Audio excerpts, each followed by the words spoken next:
Witam serdecznie na kanale kuchniamagdy.pl. Dzisiaj przygotujemy ciasto chatka puchatka.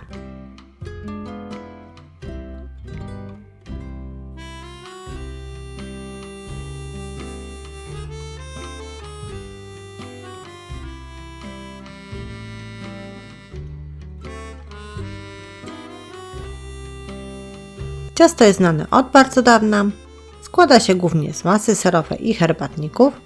I najpierw przygotujemy masę serową, do której potrzebujemy 750 g twarogu półtłustego, 250 g masła lub margaryny, 120 g cukru pudru, 1 łyżki kakao czubatej i 1 łyżki mleka w proszku, również czubatej.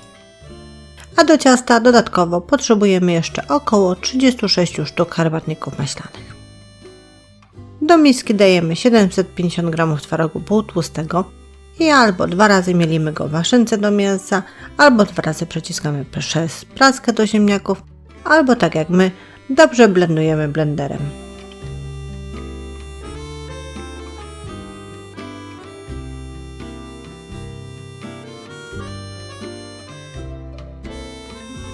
Twaróg możemy odłożyć na chwilę na później. Teraz do miski dajemy sobie 250 g masła lub margaryny, najlepiej pociętej w kosteczce. Łatwiej będzie utrzeć tą masło lub margarynę na puszystą masę.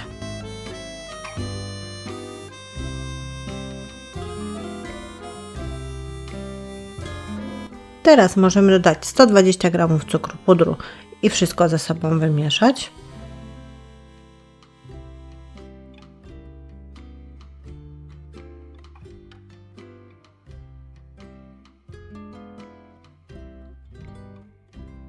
Po wymieszaniu możemy dodawać już twaróg, ten wcześniej zmielony. Dodajemy partiami i wszystko ze sobą bardzo dokładnie mieszamy.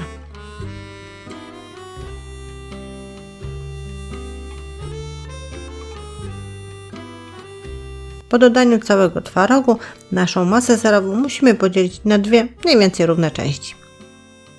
Do jednej dodamy 1 łyżkę mleka w proszku czubatą, a do drugiej dodamy 1 łyżkę kakao, również czubatą. I jedną i drugą masę musimy dobrze wymieszać.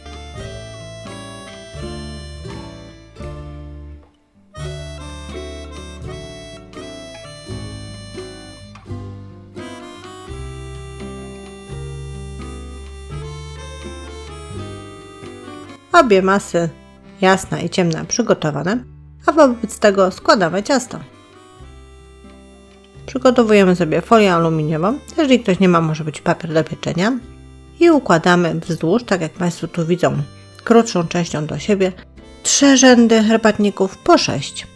I teraz najcięższa część, myśmy zrobili sobie takie obramowanie, żeby te herbatniki nam się nie przesuwały, ponieważ na te luźno leżące herbatniki musimy wyłożyć tą masę ciemną, masą kakaową.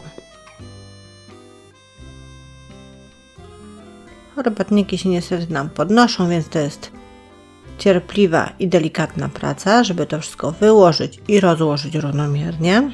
Stąd to nasze obramowanie, żeby nic nam się nie przesuwało.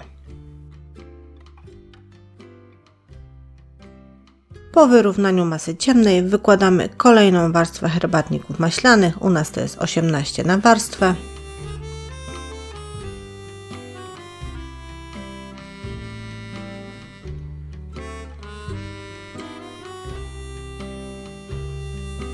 Teraz rękami delikatnie dociskamy, wyrównując rozłożenie tej masy jeszcze.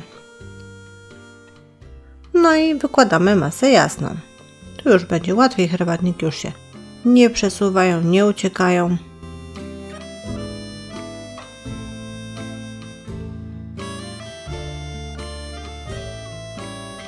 Po wyłożeniu masy musimy ją również równomiernie rozłożyć, niekoniecznie na samych końcówkach boków.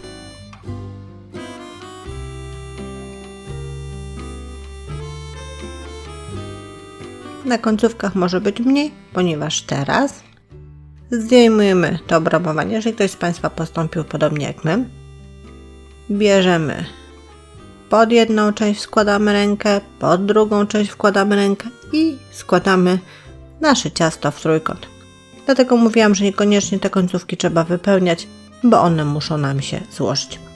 Dociskamy lekko, żeby się wszystko połączyło, a następnie wszystko dokładnie zawijamy folią aluminiową. Można sobie dołożyć jeszcze jedną warstwę.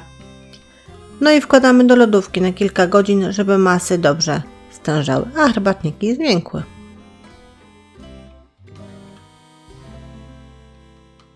Myśmy ciasto w lodówce trzymali około 6 godzin. Potem wyciągnęliśmy je, rozwinęliśmy z całej tej folii.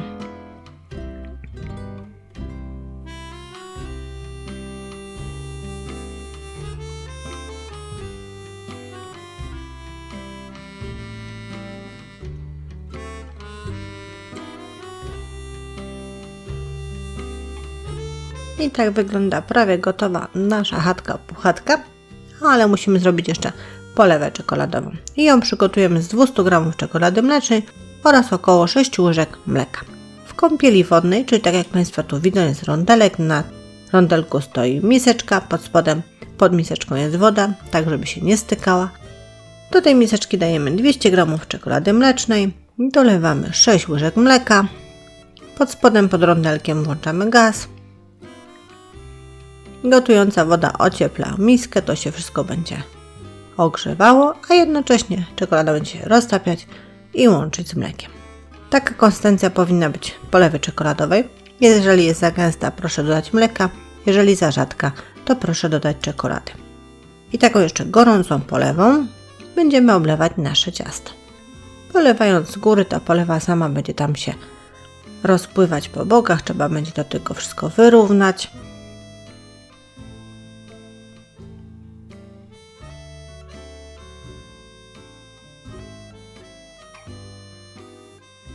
A na koniec ciasto wkładamy ponownie do lodówki, a już na tyle, żeby tylko polewa zastygła.